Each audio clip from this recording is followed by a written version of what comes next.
아, 잘 쉬었어요. 그, 지난번 시간에는 그 박제가의 북학에 대해서 이야기를 했습니다. 이번 시간에는 그 정조의 그 수원화성 건설에 대해서 설명을 하겠습니다. 박제가는 그 북학의라는 책에서 부자 나라를 만드는 그 이론을 제시했습니다. 그래서 세 가지 원칙을 제시를 했는데, 좋은 사람을, 제일 원칙이 이제 좋은 사람을 놓치지 말아야 된다. 두 번째는 하늘이 정해준 때를 이롭게 사용해야 된다. 또 땅이 주는 이름을 이렇게 사용해야 된다. 이런 세 가지 원칙을 이야기를 했어요. 근데 그런 그 세 가지 원칙을 정조는 박제가의 정책 제안을 수용했다고 보는 것인데요. 그걸 여기 표를 보아도 알 수가 있을 겁니다. 여러분들 그 학습 자료에서 그 8페이지하고 9페이지를 나란히 이렇게 해놨는데 그 표가 동일하지 않습니까? 내용을 이렇게 여러분들이 비교를 해보더라도 박제가의 그 정책 제안을 정조가 그대로 수용하고 있다라는 걸 이렇게 볼 수가 있었을 거예요. 그래서 여기 보면 박제가가 제안한 대로 이렇게 선비들에게 자금을 대주고 이렇게 자금을 빌려주고 또 가게도 전방은 가게인데 가게도 만들어줘서 장사를 하게 했습니다. 그 다음에 박제가가 제안한 대로 수레를 사용하게 하고 그 수레가 다닐 수 있도록 이렇게 넓은 길을 닦았다라고 이야기를 했어요. 그 다음에 또 세 번째 원칙인 박제가가 이야기한 대로 벽돌을 사용을 하라고 그랬고 또 둔전 운영을 통해서 농업기술을 보급해서 생산량을 증가하라고 그랬는데 그것도 따랐죠. 그래서 수원화성을 벽돌로 만들었고 그 다음에 저수지 3개를 만들고 그 저수지 밑에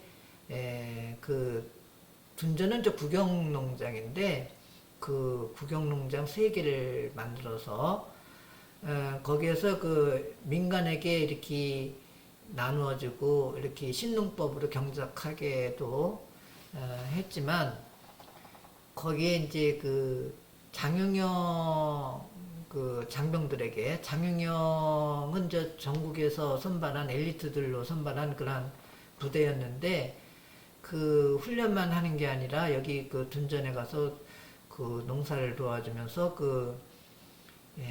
신농법을 배우게 한 거죠. 그래서 이 군인들이 제대를 해서 나중에 고향에 가서 이렇게 새로운 농법을 이렇게 전수할 수 있게끔 그렇게 시스템을 구축을 해 놓았습니다.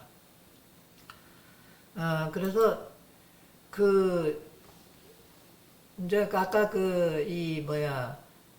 박제가가 제안한 대로 선비들에게, 배운 선비들에게 장사를 시킨다고 그랬는데, 그것이 지금, 팔달문 시장이 됐다. 이렇게 이야기를 했습니다. 그래서 팔달문 시장을 여러분들 한번, 여기 수원싸움이니까 다들 가봤겠죠. 거기에 가보면, 이렇게 왕관도 있고, 이렇게 정조대왕 어부도 이렇게 천장에 이렇게 매달아 놨고, 또 거기에 보면 왕이 만든 시장이라고 이렇게 홍보를 하고 있습니다.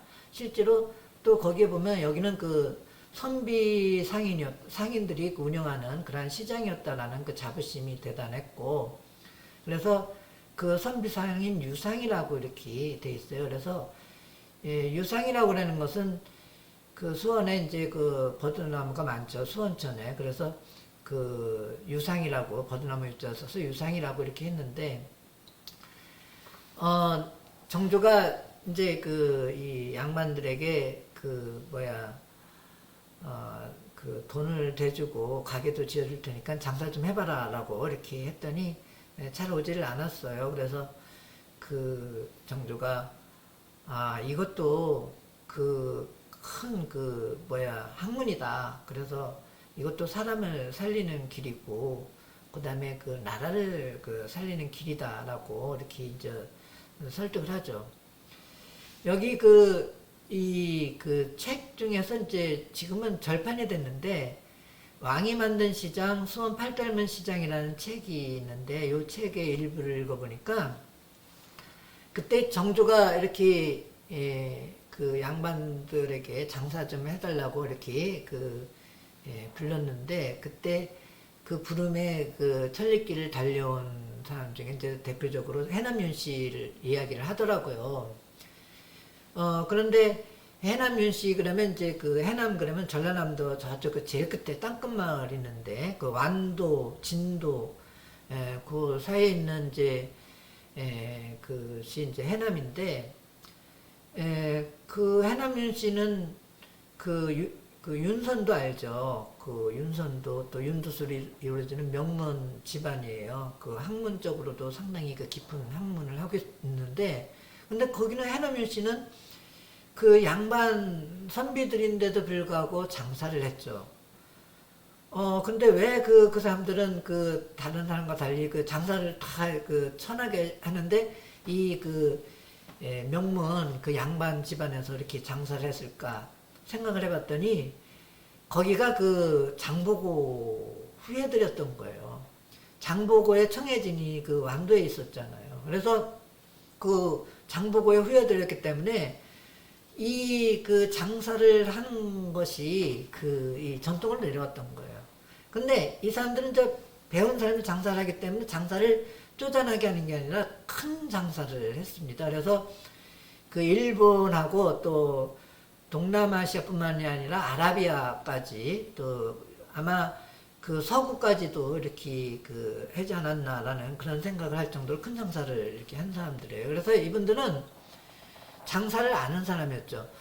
그 전에는 이제 여기 그 내륙에서는 이쪽 그 수원이나 저기서는 장사꾼 그러면 배우지 못한 사람들이 그냥 그 속임수로 그래서 장사꾼 그러면 그 사기꾼이라는 인식이 있었고 그래서 그 양반들이 이렇게 그 장사를 안 하려고 하는 이유도 그런 이유가 있었어요. 그래서 그 상인들은 돈이 많아도 존경을 받지를 못했어요.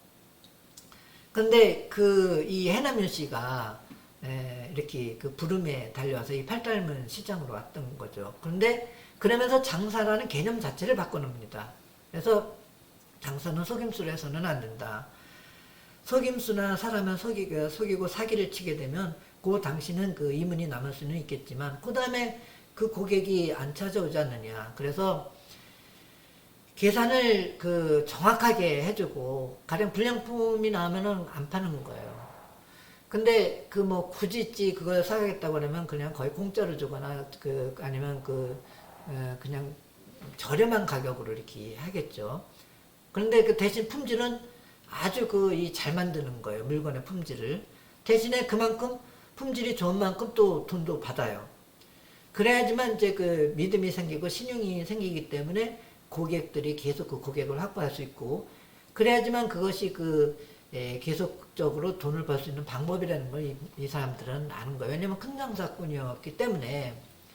그렇게 하고 이 장사라는 것은 그냥 배우지 않고는 장사를 할 수가 없다. 그래서 장사도 배운 사람만이 장사할 수 있다라는 그런 새로운 경영학을 이렇게 개척을 하게 되는 거예요. 그러면서 전문 장사꾼을 양성하게 되죠. 그래서 그러한 그래서 이제 커져서 이제 기업으로 되는 거죠. 그래서 상인정신, 상도라고 그러기도 하고 기업정신이라고 하는 거죠. 그래서 그런 수원화성에서 정조의 그런 프로젝트가 이제 이런 상업의 그러한 기준을 바꾸는 그러한 곳으로 이렇게 갔다라는 것입니다.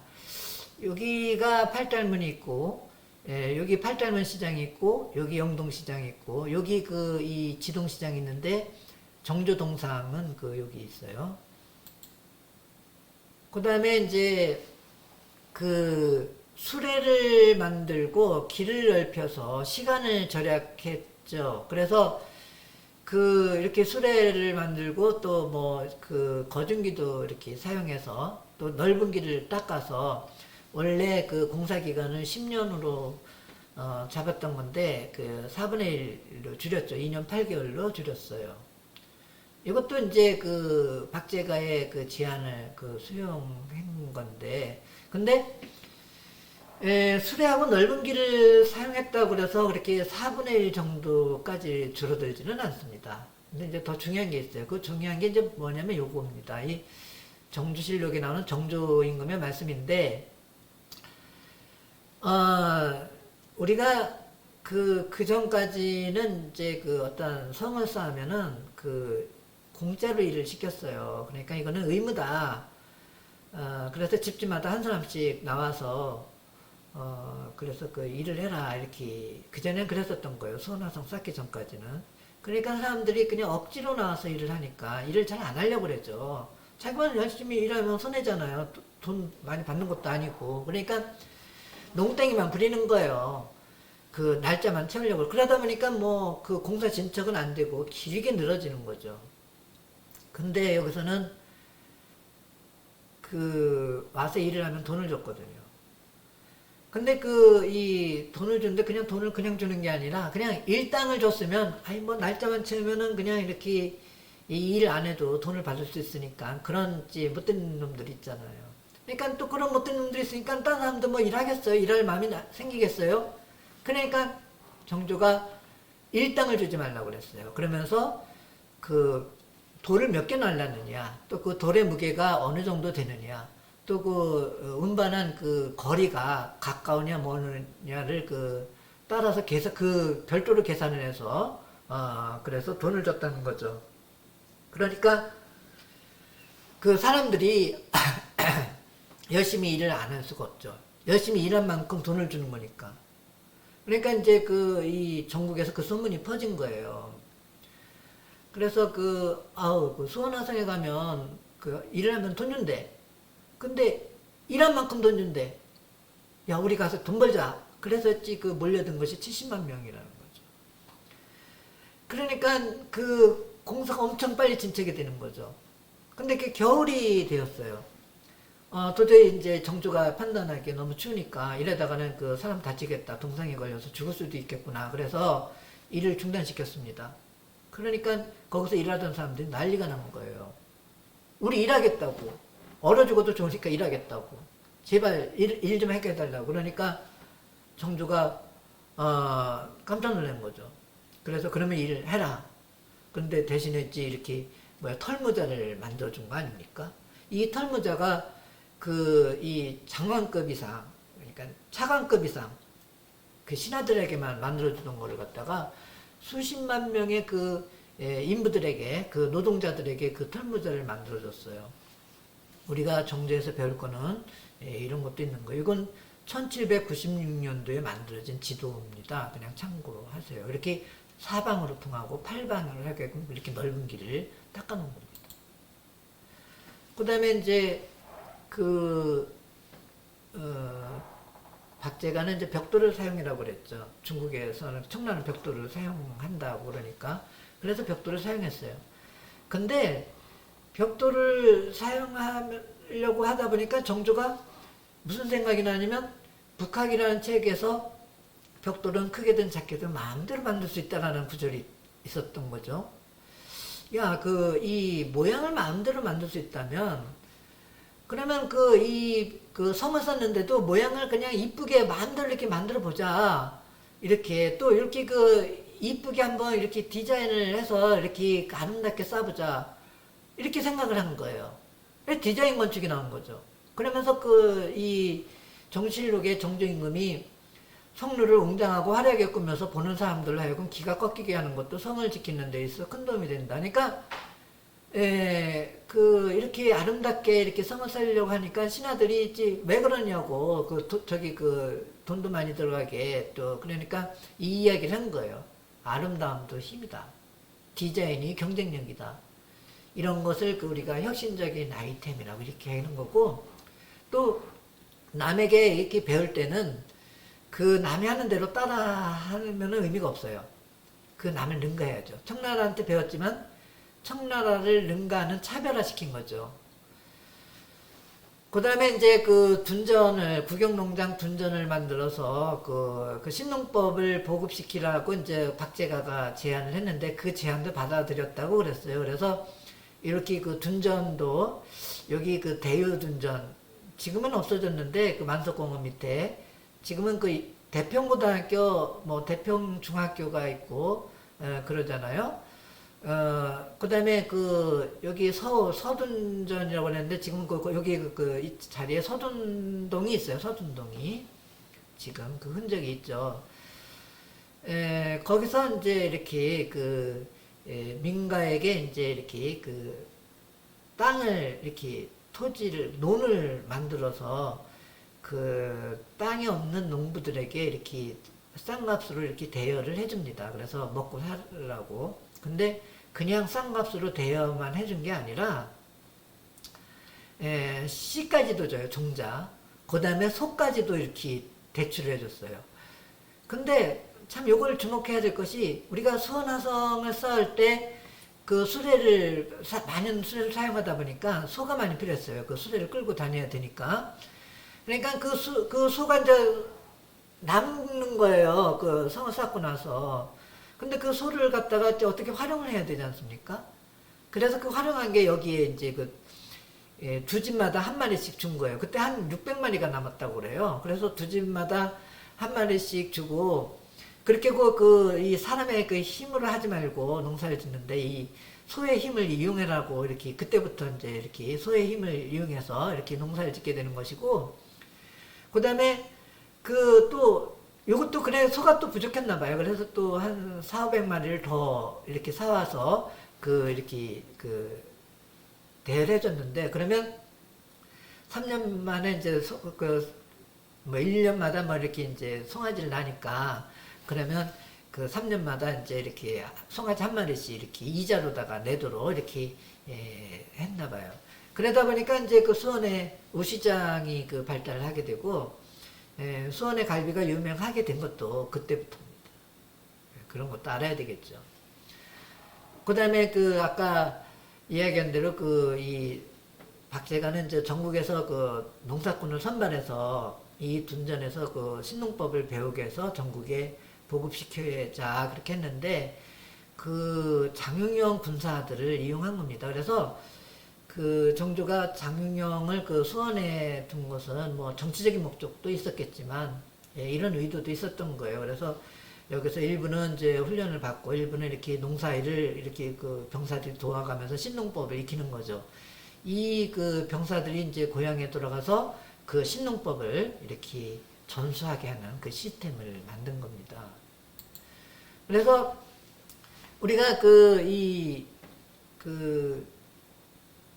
정조의 수원화성 건설은 결국 부자나라 만들기 프로젝트였다라는 걸 여러분들이 이제 이해가 됐을 거예요. 또 그것도 이 박제가의 북학위에서 나온 부자나라 만들기 이론을 받아들였다는 것도 이제 이해가 했을 겁니다. 그러면 부자나라 만들기 프로젝트를 했으면 실제로 부자나라가 됐어야 되잖아요. 근데 되지 못했죠. 정조와 박제가의 생전에는. 그런데 그럼 그게 실패했냐? 저는 그렇게 보지 않습니다. 그 시스템은 제1원칙, 2원칙, 제3원칙의 그 시스템을 구축해 놓은 거고, 그 시스템은 그대로 돌아간 겁니다. 째깍째깍 돌아간 거예요. 그 시스템은. 그래서 200년 후에 부자나라가 된 거죠. 지금은 뭐 우리가 대한민국 부자라고 그러지 않습니까? 그러면 그 시스템이 어떻게 현대에 계승이 됐는지 한번 살펴볼게요. 제일 원칙인 좋은 사람을 놓치지 말아야 된다. 즉, 인재를 잘 활용할 수 있어야 된다. 그래서 인재의 중요성을 이야기를 했었잖아요. 그래서 우리 삼성 그러면 수원의 대표적인 기업, 글로벌 기업이죠. 여기에 이제 이건희 회장이 1990년에 했던 이야기가 핵심 인재론인데, 한 명의 천재가 만 명을 먹여 살린다라는 그런 생각을 가지고 있었어요. 그래서 이 사람은 이제 이렇게 인재들을 갖다가 모으는데, 그 발굴하는데 그 주안점을 뒀고, 그 발굴된 인재에게 엄청난 보수를 주는 거예요. 그러면서 일을 엄청 시키는 거죠. 여기 그 지금 그 삼성 디지털 시티가 있는데, 여기 3, 4만 명의 석박사들이 몰려 있어요. 그 물건 만드는 곳 아니에요. 연구하는 곳이에요. 그래서 여기 보면 이 밤새도록 불이 켜져 있어요. 아니, 퇴근도 안 하고 밤새도록 불이 환하게 켜져 있어요. 그리고 메탄동에 이렇게 옆에 살았었는데, 교장 선생님이 희한했어요. 그 다음에 여기는 이제 성경도서관인데, 성경은 이제 지금 SK의 전신이 성경입니다. 여기 성경도서관이 수원화성에서 화성문 쪽으로 가다 보면 있는데, 여기에 옛날에 성경합성 공장이 있었나? 성경, 아무튼 직물 이렇게 공장이 있었어요. 요 성경을 읽은 최종권 회장이 수원의 고색동에서 태어나서 수원중학교 나오고, 수원고등학교를 나와서 수원의 성경이라는 기업을 읽은 분이죠. 이분도 역시 수원 사람이잖아요. 그러니까 인재의 중요성을 알았고, 그래서 인재가를 기르자 해서 강원도에 산을 사가지고 인재 숲이라고 이름을 붙여서 그 산에서 나오는 수입으로다가 인재를 육성하는 유경 사업에 쓴 거죠.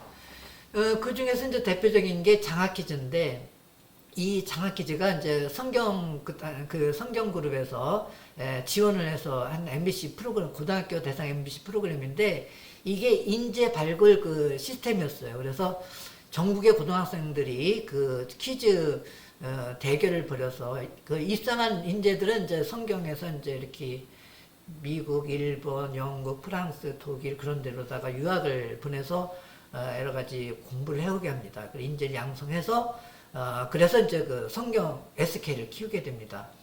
우리가 지식산업의 대표적인 게 반도체인데, 반도체의 70%가 70% 정도가 우리 삼성하고 SK 하이닉스가 점유를 하고 있는 거죠. 그 다음에 이제 우리가 수원에서 지금 그러면 여기서 멈추느냐? 여기서 멈추는 게 아니라 미래에도 여기 광교 테크놀로지입니다. 테크놀로지 알죠? 여기 우리 광교 신도시, 우리 학교도 광교 신도시인데, 여기에 보면 이제 이 서울대 융합기술원이 처음에 들어왔어요. 그러면서 각 대학의 연구소가 여기에 위치하고 있고, 또 기업체에, 그래서 여기서 나노, 바이오, 또 핵융합, 또 그런 거, 배터리, 또 AI, 그런 것들을 여기서 연구하고 개발하고 하는 그러한 연구 허브라고 이렇게 볼 수가 있죠. 또 지금은 이제 이런 두뇌 전쟁, 인재 전쟁이 이제 두뇌 전쟁인데, 인재들이 이제는 돈을 버는 것이 이런 산업뿐만이 아니라 문화 콘텐츠 산업이라고 그래서 우리의 한류가 세계적으로다가 뒤덮고 있죠. 그래서 요즘에 BTS라든가 또 윤여정이라든가 그런 스타가 나오는 것이 개인들에게도 이렇게 있지만, 이 문화 콘텐츠 산업이 그만큼 발달이 됐기 때문에 그런 것이죠. 그 다음에 이제 수레 산업이 이제 자동차 산업으로 이렇게 가게 되는 것이고, 지금 현대자동차가 이렇게 발달이 돼서 지금은 이제 수소자동차라든가 자율차로 이제 가고 있는데, 우리 자동차 생산의 사이에 세계에서 이렇게 독일도 앞서 있습니다. 그 다음에 넓은 길을 닦자고 그래서 고속도로를 엄청 많이 닦아놨어요. 그래서 하루 생활권으로 바꿔놓더니, 이걸로도 만족할 수 없다. 그래서 고속철도를 넣는 거죠. 그래서 이거 다 반나절 생활권으로 이렇게 바꿔놓고 있죠. 또 우리가 여기가 수원인데, 수원이 이제 자동차 산업의 허브로, 자동차 유통 산업의 허브로 가고 있어요. 그래서 지금 그 수원역 그 옆에 롯데몰 그쪽 그 호매실 쪽으로 그 거기로 이제 유통단지가 대단히 유통단지가 들어서고 있는데 여러분들 지금 자동차 그 유통단지를 보더라도 세계 최고라는 걸 아마 알 수가 있을 겁니다. 그 다음에 이제 유통 그러면 지금까지는 그 사람과 물자의 유통만을 생각을 했는데 언제부턴가 이제 정보화 사회로 접어들면서 이 정보의 유통, 정보를 얼마나 빨리 유통시키느냐 하는 것이 중요하게 되었고 그것이 우리 그 최고의 인터넷 강국으로 만들면서 우리가 그 속도 전쟁, 5G 시대를 그 우리 그 수원의 기업이죠. 그 KT도 우리 그 수원의 야구잖아요. SK 뭐 수원의 기업이죠. 이렇게 그 주도하고 있는 걸 볼 수가 있습니다. 그 다음에 이제 우리가 그 박제가가 뭐 벽돌을 사용하고 또 그걸 이어받아서 정조는 이제 디자인 건축으로 갔는데 그 건축 기술이 요게 뭡니까? 요게 두바이에 있는 아랍의 그 두바이에 있는 그 건물인데 그 세계에서 가장 높은 그 빌딩이에요. 근데 이건 누가 만들었을까요? 삼성물산에서 만들었죠. 이런 그 건축 기술이 또 우리가 그 디자인의 중요성을 이야기를 했죠. 디자인이 경쟁력이다 이렇게 얘기를 했지 않습니까? 그랬더니 역시 요즘에 그 디자인 특허 전쟁에서 우리가 우위를 차지하고 있지 않습니까? 애플을 이겼어요. 그래서 우위를 차지하고 있죠. 그 다음에 이제 그 둔전을 이용해서 그 인재들을 불러다가 그 농업 기술을 가르쳐야 된다라고 이야기를 했어요. 그래서 우리가 그 서울에 그 농촌진흥청하고 서울대 농대가 인재를 농업 기술을 신농법을 개발하게 되고 그 통일벼가 이렇게 나와서 완전히 우리나라의 먹거리 문제가 해결이 됩니다. 사실상 이 교장 선생님이 여러분들 때는 쌀밥을 못 먹었어요. 쌀밥을. 그렇게 맨날 꽁보리밥에다가 조밥을 먹었는데 그것도 배부르게 못 먹었단 말이죠. 사실상은. 여러분들 세대하고 우리하고는 달라요. 그거를 갈라놓았던 것이 이 통일벼예요. 기적의 쌀이죠. 근데 이걸로만 멈출 수 있느냐? 아니죠. 이제는 이제 그 농사를 인공지능에 의해서 짓는 스마트팜으로 가는 거예요. 그래서 지금 수원의 농촌진흥청 자리에 21세기 정조 프로젝트가 진행이 되고 있는데 미래형 실내 농장, 이제는 빌딩에서 농사를 짓는 농사의 개념 자체가 이제 바뀌는 그런 곳으로 진행되고 있는데 역시 수원화성의 위치에서 수원에서 이루어지고 있는 거죠.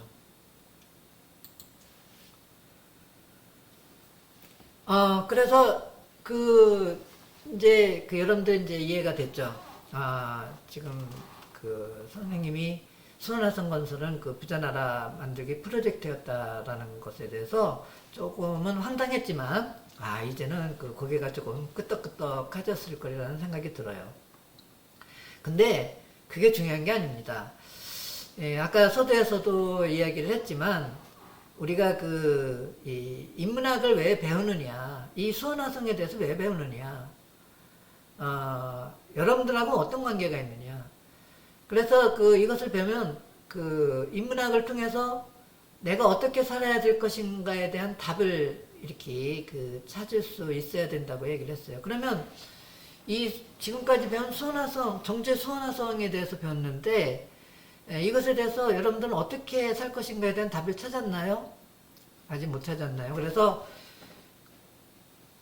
참 그걸 얘기를 하기 전에 그러면 이 수원화성 건설은 그러면 성공했느냐? 성공했다고 보는 거죠. 그래서 지금 여기에 보면 이렇게 세계 국민 총생산에서 구위권으로 이렇게 들어갔죠. 그 다음에 개인의 삶의 질을 나타내는 구매력에 있어서도 1분을 능가했습니다. 그 다음에 여기에 보면 리치 컨트리스라고 이렇게 돼 있는데, 이 부자나라 순위에서도 사우스 코리아가 당당히 10위권 안으로 들어왔습니다. 그 다음에 트럼프 대통령이 미국의 평택의 미군 공항에서 이제 이렇게 헬리콥터로 그 청와대로 이렇게 오는 길에 대한민국을 보면서 한국은 부자 나라다라고 외쳤다고 이야기를 하지 않습니까? 그래서 이제 지금까지 강의를 잘 들었는데, 아무튼 이 강의를 통해서 여러분들이 어떻게 살 것인가에 대한 그 생각을 할 수가 있어야 되는 것이고, 그것이 이따가 여러분들이 해야 될 그 생각 살리기에서 그 내용이 들어가야지 되지 않겠나. 그래서 교장 선생님이 그 서두에서도 이야기를 했던 것처럼 여러분들이 그 돈을 많이 벌어서 부자가 돼서 이렇게 풍요롭게 살 수 있도록 어떻게 하면 어떤 마음 자세를 가지고 어떻게 살면 그렇게 될 수 있는지에 대해서 여러분들에게 좀 생각하고 또 알려주고 싶다고 했습니다. 그래서 만든 것이 이제 부자 되기 10계명입니다. 그래서 여러분들이 요 부자 되기 10계명은 지금까지의 그러한 그 강의 내용을 통해서 끌어낸 건데, 요거를 염두에 두고 살면 분명히 부자가 돼서 윤택하게 살 것이라고 생각이 듭니다. 우선 지식입니다. 지식은 장사의 가장 큰 미천이다. 지식 없이 이익을 얻으려는 것은 도박이다. 이렇게 얘기를 했는데요. 우리가 지식경영, 우리가 뭐 많이 제1원칙으로다가 이야기를 했던 것이죠. 우리가 이제 하나의 단적인 예로 이렇게 얼마 전에 이제 모 정당의 대표로 뽑힌 이준석이라는 청년이 있죠. 그 청년이 하버드 대학교를 나왔어요. 근데 그게 중요한 게 아니라 이 청년이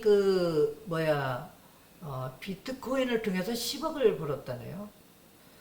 근데 어떤 사람은 비트코인을 투자를 했다가 쫄딱 망하는 청년들이 있었어요. 그러면 누구는 비트코인을 통해서 10억을 버는데 누구는 비트코인을 통해서 쫄딱 망하느냐. 그것을 구별하는 것은 지식입니다. 그냥 지식 없이 주식을 하거나 그 다음에 부동산에 이렇게 투자를 하거나 그러면 쫄딱 망할 가능성이 많죠. 어떻게 보면 운이 좋으면은 이렇게 대박을 칠 수도 있겠지만, 그렇지만 그 지식을 가지고 접근하면은 실패할 가능성이 그만큼 줄어드는 겁니다. 그래서 여러분들 공부 열심히 해야 됩니다. 그 다음에 열린 마음으로 남들과 교류해라.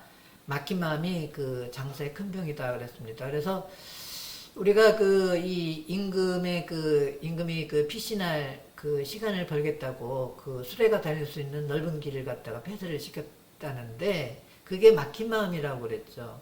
근데 그렇게 막히면 안 돼요. 그래서 여러분들이 친구들하고도 이렇게 대화도 많이 해야 돼요. 대화를 하는데 친구들과 대화를 하는데 쑥스러워하거나 그러면 안 됩니다. 그러면 인재가 못 돼요. 돈도 못 벌어요. 자기 자신도 이렇게 많이 개방을 하고 마음도 열고 그래야지만 상대방도 마음을 열어서 생각을 많이 얘기를 해줍니다. 그래야지만 정보를 얻을 수 있어요. 정보를 얻어야지만 돈을 벌 수가 있다는 거죠. 그 다음에 나만의 방식입니다. 남에게 배우되 업그레이드하여 차별해라. 그래야 뛰어넘을 수 있다 그랬습니다. 그래서 우리가 정조는 중국이 이제 벽돌을 가지고 성을 쌓는 걸 배우긴 했지만, 그렇지만 그것을 업그레이드해서 이걸 아름답게 쌓아보자 해서 디자인 건축으로 차별화 시켰죠. 그래서 지금은 중국을 뛰어넘은 거죠. 그중국의 성들은 다 벽돌로 쌓았는데 거기에 유네스코로 된 거는 만리장성 하나. 근데 그거는 워낙 규모가 큰 거고 그래서 그런데 이 수원화성은 유네스코로 등재가 되지 않습니까? 그만큼 가치를 인정을 받는 거죠. 그 다음에 이제 부메랑 효과입니다. 장사는 거래이다. 아낌없이 베풀면 몇 배의 이익으로 돌아온다. 그 전까지는 이제 성을 쌓을 때 공짜로 일을 시켰어요. 그랬더니 일을 안 하죠. 그랬더니 밥만 축내고 밥은 줘야 될 테니까. 그러니까 돈은 돈대로 들어가는 거고 공사는 진척이 안 되는 거예요. 그런데 일하는데 돈을 준다고 그러니까 또 일한 만큼 돈을 주니까 서로 와서 열심히 일을 하니까 그만큼 4분의 1로 공사 기간이 단축이 되고, 그러니까 비용이 오히려 절약이 됐다는 거죠. 그만큼 베풀면 더 이익으로 돌아온다라는 것도 이렇게 알 수가 있어요. 그 다음에 이제 그 적과의 동침인데, 적을 친구로 만들어야 진정한 승리자가, 적을 적으로 대적하면 영원히 패배한다, 이렇게. 그래서 그 박제가가 있을 때, 정조에게 있을 때는, 그때는 북벌론이 대세론이었어요. 청나라와 싸워야 된다, 원수를 갚아야 된다. 그런데 그 당시에 그 청나라한테 그 배우고 청나라하고 교류하라고 그러면 죽는 겁니다. 그러니까 박제가가 죽음을 무릅쓰고 말씀드린다고 이야기를 한 것이고, 그 다음에 그 정조도 그 박제가를 보호하려고 그 박제가를 이렇게 겉으로 내세우지 않은 겁니다. 그런데 그러면서도 이 청나라한테 배웠어요. 청나라 하는 방식대로 이렇게 그 박제가 말을 따라지 않습니까? 그래서 지금은 이 중국을 능가하는 그러한 부자나라로 된 겁니다. 그 다음에 그 같은 값이면 쉽고 좋은 것을 선택하라. 열심히 힘쓰는 것만이 능사는 아니다 그랬어요. 그래서 그 늙은 농부는 아는 것 없이 그냥 그 체력에만 의지하고 열심히만 일한다고 그랬어요. 그건 미련하다라는 겁니다. 그 머리를 써서 그 지식을 활용해서 좀 쉽게 일하고 또 그만큼 또 효율도 더 나올 수 있으면 그 방법을 써야지, 그렇게 미련하게 하면 안 된다라는 것이고, 그 다음에 곡간인심, 곡간에서 인심이 나온다. 가진 것 없이 도덕적일 때 위선이 될 수 있다 그랬는데, 뭐 여자가 새 옷을 입고 또 비단 옷을 입고 나오면 무슨 했지, 그 창녀 아닌가라고 했지, 흉본다고 그랬는데,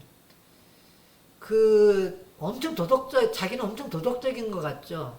그게 도덕적인가요? 그거는 위선입니다. 그건 시샘하는 거죠. 그래서 우리가 나눌 게 있어야지 나눠주는 거잖아요. 그래서 우리가 우선은 열심히 일해서 돈을 벌 수 있도록 해야 되는 거죠. 돈 버는 걸 갖다가 천하게 여기면 안 된다는 겁니다. 그 다음에 우물의 이치, 우물은 퍼내지 않으면 마르게 마련이다. 소비를 줄이기보다 생산을 늘려라 그랬습니다. 그래서 근검 절약은 미덕인 것입니다. 분명히. 근데 그것이 항상 옳은 것만은 아닌 것이에요. 그래서 우리가 너무 근검 절약만 조선시대에 강조를 하다 보니까 비단과 같은 좋은 옷을 생산할 필요가 없죠. 그러니까 직조 기술이 발달되지를 못하는 거예요. 그래 중국은 그냥 농촌에 있는 일을 하면서 밭에 가서 일을 하면서도 비단을 입었다고 그랬는데, 우리는 문명옷 한 벌도 1년에 입지 못한다고 이렇게 가난하게 사는 거죠. 그래서 이런 이야기를 했는데, 요즘에 코로나로 기본소득을 주는 건데, 그거는 이제 소비를 하라는 거죠. 그래야지만 나라가 이렇게 발달할 수 있다라는 거고, 그 다음에 지렛대 효과라고 이렇게 돼 있어요. 그래서 남의 도움을 활용해라. 감당할 수 있는 범위 내에서 대출받아 미천을 삼아라. 그래서 양반들 중에서 그래도 이 정부에서 대출을 받아서 그래서 장사를 한 사람은 부자가 됐는데, 그렇지 않은 이 고고하게 가난했죠. 우리가 대출 빚을 지는 것은 감당할 범위 내에서 해야 됩니다. 영끌을 해서는 안 되고, 이렇게 자기가 이렇게 보면 어느 정도 대출을 받아야 되는지, 그래야지만 디딤돌이 되는 거죠. 그 다음에 미래 투자. 아침에 일해 저녁을 걱정한다. 현재 이익에 집착 않고 미래 가치에 투자한다. 이게 이제 수원의 깍쟁이들의 적이었어요. 그래서 속이지 않고 신용을 쌓아야지만 나중에 내가 그것이 바탕으로 돼서 돈을 벌 수 있다. 단순히 현재의 이익이 되느냐, 손해가 되느냐를 따지지 말고, 이게 어떻게 하는 것이 미래에 돈이 될 수 있는지를 따져야 된다라는 그런 이야기를 했습니다. 자, 이상으로 이렇게 강의를 했어요. 또 시간이 많이 갔습니다. 여러분들 이 강의를 통해서 나는 이렇게 살아야 되겠구나라는 생각을 했는지 모르겠어요. 여기 부자되기 10계명을 참고를 해서 여러분들이 다사리 학습 활동지를 작성할 때 참고를 했으면 좋겠습니다. 오랫동안 들어줘서 감사합니다.